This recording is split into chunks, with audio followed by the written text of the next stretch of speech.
What does it feel like for you going into your second year at center as opposed to last year? What's the comfort level, difference in comfort level? Definitely way more comfortable with the offense. I know it like the back of my hand now. Pretty much everything I have to do and we have to do as a unit every play. So that's definitely extremely helpful.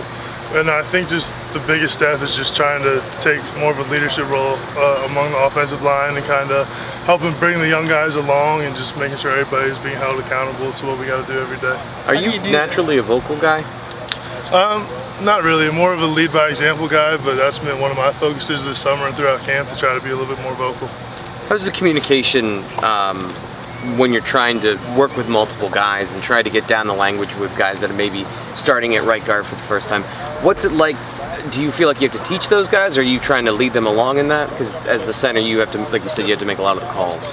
Yeah, well, we're very consistent with our calls, so it doesn't change whether it's the ones, twos, or threes. So everybody has the same calls. So I mean, it makes it easy with that. It doesn't matter who's playing next to me; it's always the same calls. We've heard a lot the last year and a half about the mean streak this line and needing to find that.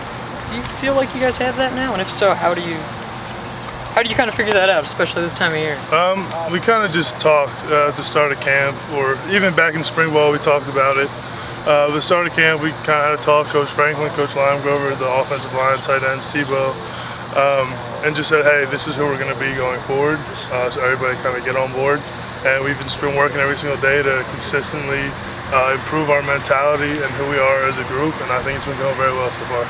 Did they ever say that to you guys before the season? Like, is this the first time that's happened? Yeah, it's been said before, but I feel like the buy-in is very different now with the group of guys that we have that are playing in that leadership roles in our room. I think just the buy-in is the biggest difference. What does a guy like CJ do in terms of that? I mean, we saw him last week get a little chippy and that kind of thing. Yeah, no, CJ definitely knows how to push it to the edge in terms of being aggressive and physical and all that kind of stuff. So it definitely helps having him back in our room, help kind of drive that culture. I think you were asked before you got over here about Thorpe and Miranda kind of switching in and out there.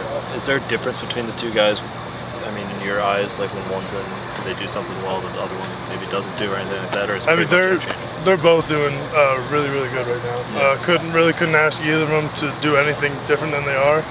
They're both coming out with a great mindset every day, preparing to be the starter, and just improving their consistency is probably going to be the biggest thing for both of them.